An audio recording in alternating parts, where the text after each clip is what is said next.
Bonjour à tous, bienvenue sur le plateau de Bonjour chez vous. On est ravis de vous retrouver aujourd'hui avec Annabelle et Nadine. Bonjour mesdames. Hello Lynn. Aujourd'hui, on dit stop à la distraction. On refuse la distraction dans nos vies. Alors peut-être que vous aussi, vous êtes victime de ce tueur lent qui s'appelle la distraction, qui nous vole notre temps, qui nous vole même parfois notre énergie mentale.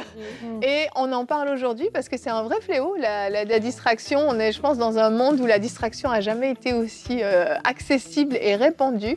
Et donc aujourd'hui, c'est le thème qu'on aborde. Et Annabelle, quand on parle distraction, je ne sais pas pourquoi, mais on parle d'ado. Il doit y avoir un lien quelque part. En tout cas, tu vas répondre à une question dans la rubrique Pasteur, j'ai une question. Comment aider mon ado à se concentrer pour méditer la parole de Dieu? Alors bah oui, les adolescents aussi sont victimes de distractions et on va voir comment en tant que parents on peut les aider à relever ce défi, à ne pas se laisser emporter par toutes les occupations de la vie. Et j'aimerais dire, Evelyne, que du coup tu as pris les deux chroniqueuses les plus studieuses de ton équipe pour combattre la distraction. Bravo, bon choix. Je sens une pointe d'ironie dans ce que tu dis, je ne sais pas pourquoi. Bah écoutez, la bonne nouvelle, c'est qu'on va vous parler d'expérience, et ça c'est formidable. Pourquoi tu n'as pas invité Homer, par exemple? On ne peut pas se fier aux apparences. Nadine nous révélera quelques petits secrets, peut-être dans la pensée du jour, qui sait. En tout cas, si tu es prête. Et aussi, on a une rubrique culture Mais et oui, médias. bah, tu vois, j'étais distraite. C'est Annabelle qui m'a distraite, ça commence bien. Nadine, nous avons une rubrique culture et médias aujourd'hui. Oui, dans la rubrique culture et médias, on va présenter deux applications pour nous aider à mieux se concentrer, à mieux utiliser notre téléphone, voilà, tous nos outils technologiques, et aussi des formations de Mathieu Desroches par rapport au temps, par rapport à la distraction, la gestion du temps, etc. C'est pas mal de présenter des applications du téléphone pour pallier à la distraction alors qu'il est l'outil numéro 1 de distraction. Oui, c'est ça, justement, ça va nous aider. J'ai hâte. Écoute, je suis curieuse, je suis très très curieuse de voir tout Le ce que planning a été validé par toi, Evelyne. Je pense que je t'ai fait la même réflexion quand j'ai validé le planning. En tout cas, nous allons commencer cette émission avec la pensée du jour. Alors, on le disait à la blague que c'est une émission témoignage, mais c'est vrai, parce que franchement, même moi, personnellement, je réalise lorsque je préparais cette émission que la distraction est vraiment un véritable fléau. Vraiment, la distraction va se définir, si vous le savez, comme un manque d'attention, de concentration sur une tâche donnée. Et c'est vrai que nous sommes dans une génération où plus que jamais, les sollicitations sont nombreuses. D'après la technologie qui nous est disponible aujourd'hui, et c'est une bonne chose. Merci Seigneur pour les avancées technologiques. Mais cette technologie vient aussi changer en fait notre façon d'aborder, notre façon même de concevoir les choses, notre façon de réagir, etc., l'attention, la concentration qu'on va avoir. Il y a des recherches et des études vraiment qui ont été faites sur les effets de la technologie, sur l'attention, la capacité de se concentrer. Il y a une recherche, par exemple, qui a démontré que lorsque on prend le temps de consulter son mail, une notification, d'aller sur les réseaux sociaux, ne fût-ce que même rapidement, on se dit on va juste regarder 2 minutes, en fait, on perd 23 minutes parce que le temps de revenir dans la tâche qu'on faisait et de reprendre la concentration pour la tâche qu'on était en train de faire avant qu'on aille répondre à notre téléphone ou quoi que ce soit, on calcule à peu près 23 minutes. Alors imaginez-vous l'effet que ça peut avoir pour un étudiant, par exemple, qui doit s'arrêter de temps en temps pour regarder son téléphone, regarder un SMS, pour quelqu'un qui travaille à l'ordinateur, etc., il y a vraiment un effet sur notre vie. Donc, c'est vraiment important, en tant qu'enfant de Dieu, de reprendre le dessus par rapport à cette distraction. Et si on va juste dans l'aspect spirituel, parce qu'on est dans une émission voilà, spirituelle, parlons de ça. La distraction de façon générale dans notre vie, ça nous vole par rapport à notre relation avec Dieu. On regarde dans l'Ancien Testament, on regarde quelqu'un comme Salomon, qui était bien parti, qui aimait Jésus, qui aimait Dieu, qui voulait mettre en place, voilà, suivre la lignée de son père David et continuer à servir l'Éternel. Mais les associations qu'il a faites, les femmes avec lesquelles il s'est engagé, l'ont distrait, l'ont amené loin du Seigneur. Et vraiment, il y a plusieurs fois dans la parole de Dieu, on voit des personnes qui ont été distraites, on voit des masses qui aimaient Dieu, mais à cause des attraits du siècle présent, il a été distrait. Donc la distraction, oui, c'est vrai, c'est quelque chose qui va peut-être venir de façon globale, nous sortir de notre plan, le plan de Dieu pour notre vie, mais même dans la vie de tous les jours. Et vraiment, aujourd'hui, c'est une émission pratique pour dans la vie de tous les jours. Lorsqu'on se dit, OK, aujourd'hui, je vais prendre un temps de prière. Et là, on va dans le secret, on s'assoit.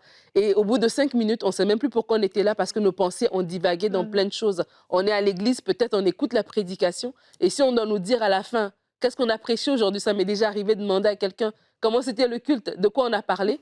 Et la personne, elle s'en souvient à peine. Pourquoi? Parce que les pensées étaient comme ça sollicitées, etc. Et c'est vraiment important, cette parole de 2 Corinthiens 5 qui nous dit de ramener toute pensée captive à l'obéissance de Christ. Et si vous vous rendez compte que vraiment, vous êtes facilement distrait, vous avez du mal à vous concentrer, c'est une parole aussi à mettre en pratique, à prier là-dessus pour dire, Seigneur, non, je veux rester concentré, focalisé sur toi, focalisé sur l'appel que tu as pour ma vie, comme dans les cadres que j'ai mentionnés, mais focalisé dans mon quotidien sur toi. Je ne veux pas me faire voler, que mes pensées voyagent comme ça là, à tout bout de champ, mais vraiment, je dis non à la distraction. Et aujourd'hui, on va vous aider, on va s'outiller nous aussi à le faire. Merci Nadine, merci pour cette pensée. Et c'est impressionnant cette étude dont tu parlais là. C'est 23 minutes. 23 minutes. Bah, je pense que j'ai peut-être jamais été réellement concentrée sur une page. C'est clair. Parce que le téléphone, oui, les textos qui rentrent, les WhatsApp, nous on s'en sert beaucoup comme outil de travail ici à MCI. Et je vous passe le nombre de textos qu'on peut recevoir par jour.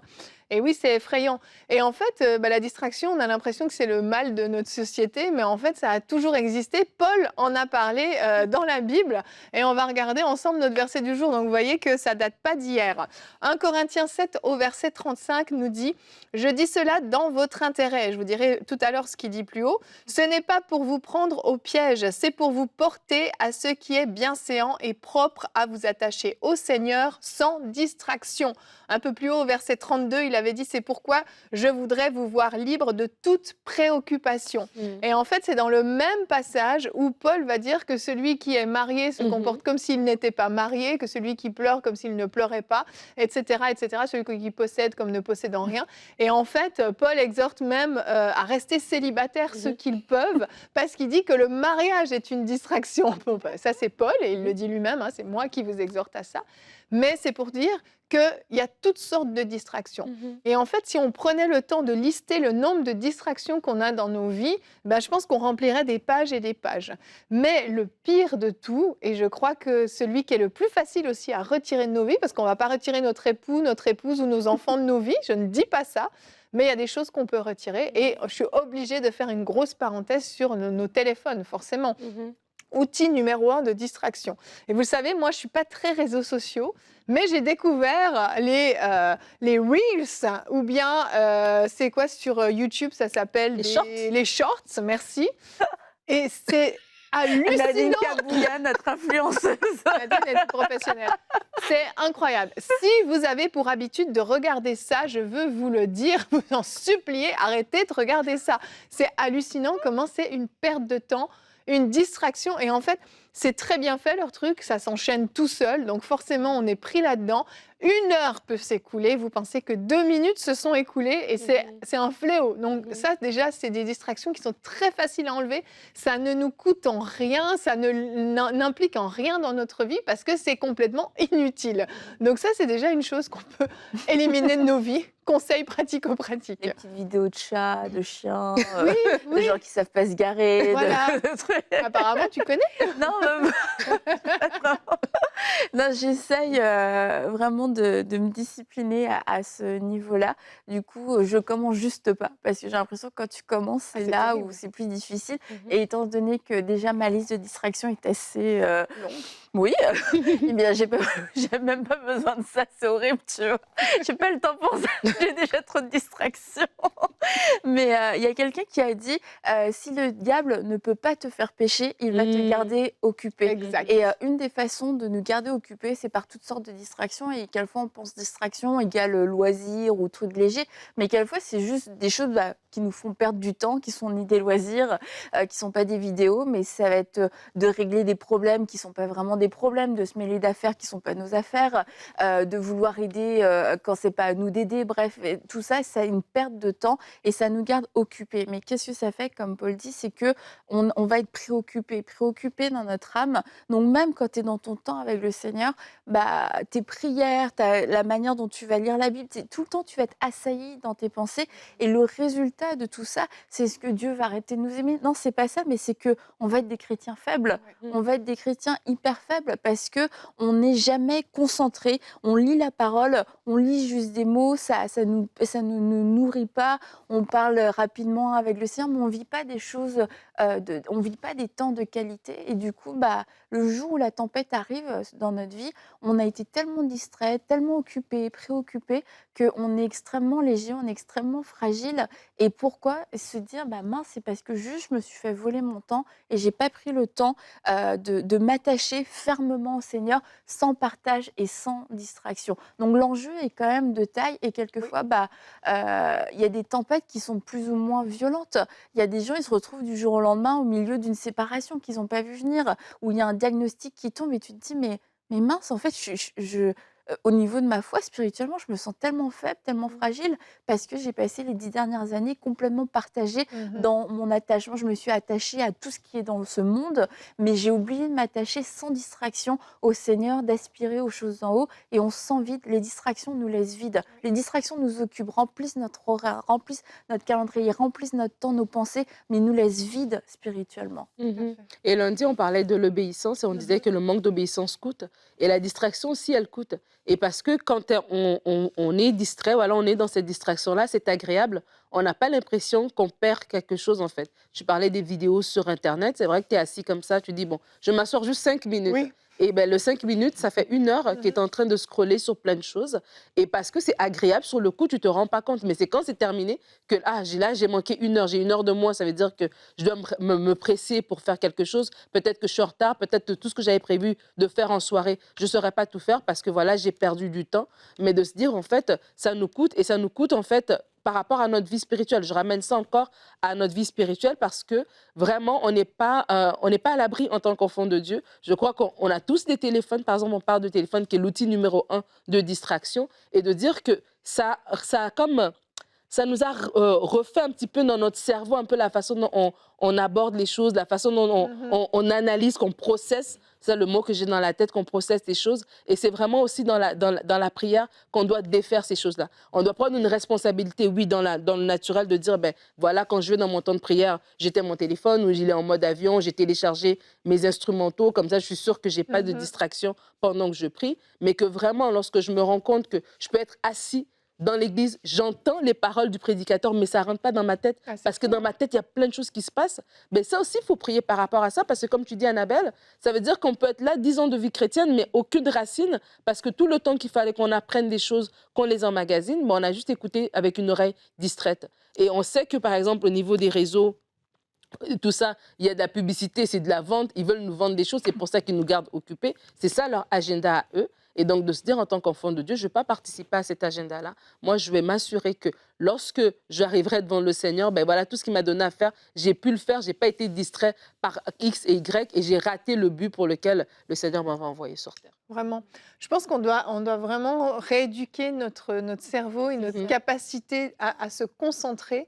Et quel meilleur moyen autre que en lisant la Bible, ne serait-ce que ça. Lorsque vous lisez la parole de Dieu, est-ce qu'après 2 versets, vos pensées sont parties à droite et à gauche et on vous a perdu? Si c'est le cas, vous devez vraiment mettre ça en prière, comme le dit Nadine, et puis rééduquer votre cerveau parce que dans notre société, on nous a appris à être un petit peu là, très éparpillé sur beaucoup de choses, mais finalement, on ne produit rien de profond, de concret. Et la méditation de la parole de Dieu, ça ne se fait pas en 2 versets, et puis après, on est parti sur complètement autre chose. C'est des choses de profondeur, c'est des choses qui peuvent prendre du temps et qui nécessitent une vraie concentration. Et c'est des décisions à prendre, un environnement à mettre en place, oui, en mettant le téléphone en mode avion, en mode silencieux, voire en enlevant carrément le téléphone, et puis en éliminant éventuellement d'autres distractions. La télévision, si vous laissez la télévision tourner en fond, forcément, vous allez allez être distrait.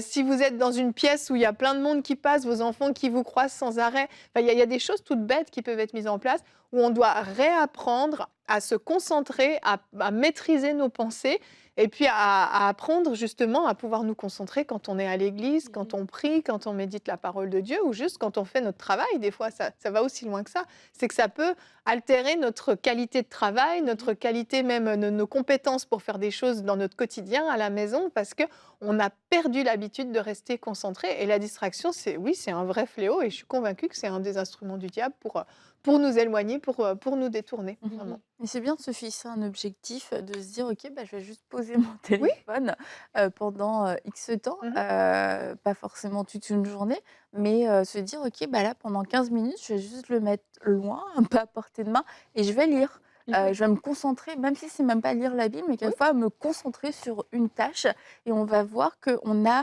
comme tu l'as dit, vraiment perdu cette habitude d'être, monotage, d'être, je fais juste cette chose-là. Juste et surtout en tant que femme, parce qu'on a beaucoup en plus, mis en avant le fait d'être multitâche et que c'est une qualité et c'est vrai que ça peut aider dans la vie, mais pour des choses, ça fait qu'on va être plus légère, on va être plus superficielle et en tant que femme, bah, on a aussi besoin de se discipliner, de se dire, bah, multitâche, il y a un moment où ça devient une faiblesse et c'est plus une qualité. Exactement. Et on va rester avec toi, Annabelle, parce que bah, si pour nous c'est difficile, moi qui, de mon âge dinosaure, viens de découvrir les Reels et les Shorts, je pense qu'il y a des jeunes qui nous écoutent ou des parents de jeunes qui nous écoutent, ils disent oui, bah, ça fait longtemps qu'ils les ont découverts et ça fait longtemps que ça les tient. Annabelle, en tout cas Karine, qui certainement est maman d'adolescents, nous a posé la question, Karine du Canada, comment aider mon ado à se concentrer pour méditer la parole de Dieu? À toi la parole, on est toutes oui. Eh bien, Karine, j'aimerais vous poser la question à vous aussi. Comment faire si vous trouvez la recette magique? Une des premières choses, bah, c'est ça, une des premières choses, c'est un adolescent. Donc, en fait, on ne peut pas forcer un adolescent. Donc, c'est ça un peu le problème. C'est un peu ça, là où le bas blesse, c'est qu'on ne peut pas les forcer, on ne peut pas les obliger à se concentrer, on ne peut pas capturer leur cerveau. Par contre, on peut mettre en place des choses qui vont pouvoir les aider et les inspirer. Et la première chose, Karine, que j'aimerais vous dire, c'est d'être vous-même un exemple pour votre enfant, pour votre adolescent. Est-ce que vos enfants vous voient être sans distraction? Est-ce que vos enfants vous voient lire et méditer la Bible vous-même? Parce que quelquefois, en tant que parent, on est un petit peu zélé. « Oh, tu devrais lire ta Bible, coupe ton téléphone. » Et toi-même, tu es là, coupe ton téléphone. Donc bon, soyons honnêtes aussi. Ben oui. Et apprenons à être nous-mêmes des exemples et alors montrer l'exemple. Oui, on ne va pas être comme les pharisiens qui prient sur les places publiques, etc. Mais plutôt que peut-être de lire votre Bible en cachette dans votre chambre, bah, prenez l'habitude de le faire devant vos enfants, devant votre famille, avec le téléphone coupé pour qu'ils voient, OK, ma mère le fait, donc c'est possible. Ça, c'est la première des choses, être soi-même un exemple. La deuxième des choses, ce serait ça c'est plus des idées adaptées, mais de créer des temps de lecture familiaux. Ça peut être un temps de lecture, on va dire, et encore une fois, ne commencez pas avec 5 heures de lecture, ça va être juste, ça va être juste décourageant pour tout le monde, y compris pour vous, mais de dire, OK, on peut instaurer des temps de lecture, pas tous les jours, mais peut-être 2-3 fois dans la semaine, où on prend 15 minutes, et puis chacun va prendre sa Bible de son âge adapté, et puis chacun va prendre sa Bible et va lire sa Bible, et à ce moment-là, en fait, même s'ils ne veulent pas lire, c'est que c'est un moment où on coupe les appareils, on coupe la télé, on coupe les téléphones. Donc, soit ils lisent, soit ils font rien avec vous. Mais ça met un cadre qui est propice et qui est encourageant, sans créer de disputes et de menaces, etc., bien entendu, pour que ça reste un moment spirituel où vous n'aurez pas besoin de vous repentir ni avant, ni pendant, ni après. L'autre chose, c'est de pouvoir aussi donner des conseils sans être moralisateur, sans être dans « Ah, tu devrais faire ci », et dire écoute, si tu as du mal à te concentrer, peut-être que tu devrais juste aller à tel endroit dans la maison, tu pourrais laisser ton téléphone, juste prends un peu de temps, etc. Parce que tu vois, moi aussi, quand j'ai mon téléphone à côté de moi, j'ai du mal à me concentrer. Du coup, c'est pour ça que moi, je le laisse, ou c'est pour ça que je me lève à cette heure-là pour pour lire la Bible parce que c'est le moment où je suis le moins dérangée. Parce qu'en fait, souvent, les adolescents, on a l'impression peut-être qu'ils peuvent s'en ficher, qu'ils n'ont pas envie, mais beaucoup d'adolescents ont une lutte en eux. Ils ont envie d'aimer le Seigneur, ils ont envie de se consacrer, mais les luttes sont très fortes et ils n'ont pas besoin de morale, ils ont besoin d'être inspirés et d'être conseillés. Alors peut-être qu'il va écouter votre conseil d'une oreille, vous avez l'impression qu'il s'en fiche, mais en fait, ça va faire son chemin. Donc n'hésitez pas à pouvoir donner des conseils, à parler vous-même de votre propre expérience. Et puis aussi, priez pour eux. Priez pour eux le psaume 119. Vous-même, ça va beaucoup vous occuper. Mais vous priez le psaume 119 sur vos enfants pour qu'ils aient l'amour de la parole. Parce qu'à force de parole, etc., ça peut juste les fatiguer. Mais priez pour eux. Priez pour qu'un amour pour la parole vienne les saisir, qu'ils puissent avoir envie de lire d'une façon surnaturelle, qu'ils aient une faim et une soif pour la parole de Dieu. Et l'Esprit de Dieu va faire son œuvre. Et dernièrement, enseignez vos enfants qu'ils peuvent eux aussi prendre autorité sur leurs pensées. Leur dire, tu sais, que tu peux, toi, prendre autorité sur tes pensées quand tu vois que tout part dans tous les sens. Tu peux amener toute pensée captive à l'obéissance de Christ, comme on lit dans 2 Corinthiens 10, et leur dire, tu as le droit de prendre autorité. Tu peux prendre autorité. C'est pas parce que tu es assailli dans tous les coins dans ta tête que tu es obligé de te laisser faire. Tu peux dire, au nom de Jésus, c'est terminé. Aujourd'hui, je me concentre, je lis ma Bible sans distraction. Et eux-mêmes, ça va les faire grandir dans leur foi, ça va les faire grandir dans leur autorité. Donc voilà quelques petits conseils qui, j'espère, pourront vous aider, pourront surtout aider vos enfants, vos adolescents à pouvoir méditer la parole de Dieu. Génial, t'es une bonne maman, Annabelle. Bravo. Très bon conseil. Et j'ajouterais les jeux vidéo. On n'en a pas du tout parlé dans cette émission, mais particulièrement chez les ados, mais ça peut aller jusqu'à l'âge adulte. Faites très très attention aux jeux vidéo. Je pense qu'on peut mettre ça avec la catégorie téléphone, jeux vidéo. On est dans les grosses sources de distraction. Soyez vigilants, limitez le temps pour vos enfants, surtout quand ils sont en bas âge. Limitez le temps des jeux vidéo et gardez un œil sur eux parce que réellement, ça crée de vraies addictions. On enchaîne avec toi, Nadine. Je suis curieuse de voir ta rubrique anti-distraction avec des applications. Allez, on enchaîne avec la rubrique culture et médias.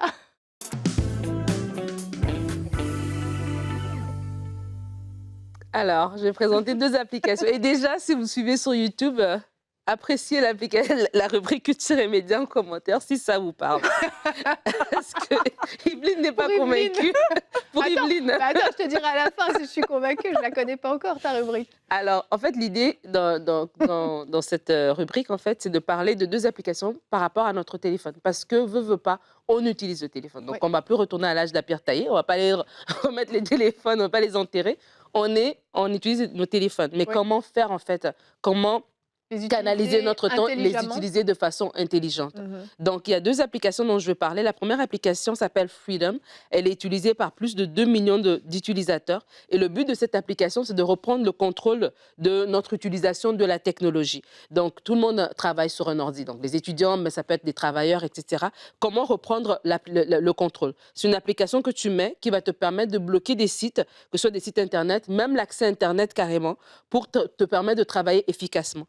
Et donc, du coup, ça te permet, parce qu'en téléchargeant cette application, elle est disponible partout, iOS, Android, tout ce que vous voulez. Quand tu télécharges l'application, c'est que tu peux la télécharger et mettre des paramètres, soit ça te bloque pendant un certain nombre d'heures, soit ça bloque certains sites, soit ça bloque juste des notifications mail, etc. Donc, tu peux peux le configurer selon ton utilisation et donc ça te permet de te concentrer. Et comme on a dit tout à l'heure, qu'on doit rééduquer notre cerveau, en fait, parce que notre cerveau est habitué maintenant à être constamment distrait. Et des fois, même, on va rechercher la distraction. Des fois, ton téléphone, il n'a même pas sonné, mais c'est par toi-même, tu vas le regarder, en fait. Et donc, pour rééduquer notre cerveau, en faisant ça, ça va nous aider, parce que là, ça va nous permettre de casser l'habitude d'aller constamment checker notre téléphone, etc., par exemple. Et donc, dans cette application aussi, ce que j'ai aimé, c'est que leur approche, c'est d'apprendre la personne à reprendre le contrôle de son utilisation.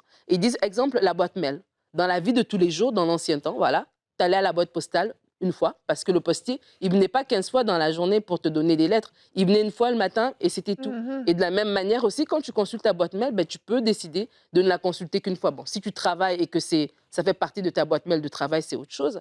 Mais vraiment de dire, non, je l'ai consultée le matin, je la consulterai à un autre moment. Et donc, tu te dis, Ça, ouais, c'est vrai, c'est intelligent, ça. Par exemple aussi, par rapport à l'utilisation des réseaux sociaux.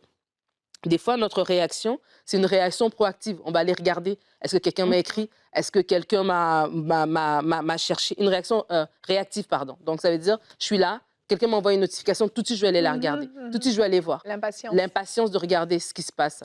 Mais ils disent, en fait, ils t'amènent à avoir une utilisation des réseaux où tu y vas quand toi, tu as déterminé dans ton temps dans la journée que là, j'ai le temps d'y aller.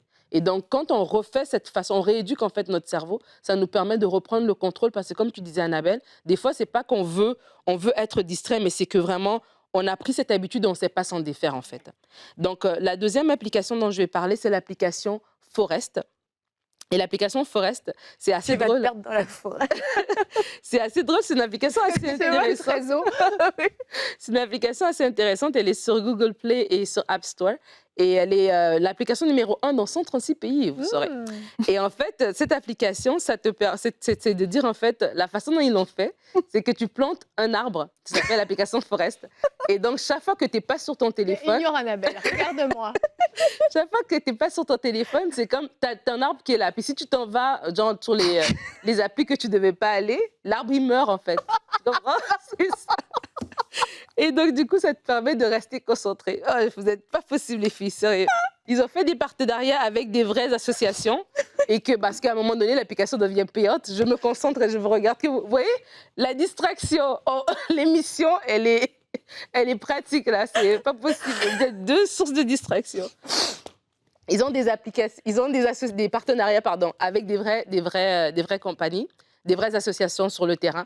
Et donc, au fur et à mesure que, bon, c'est sûr, l'application, à un moment donné, elle devient payante. Et ce qui est fait, c'est qu'il y a un vrai arbre, pour de vrai, qui va être planté dans un pays. Bon, bref.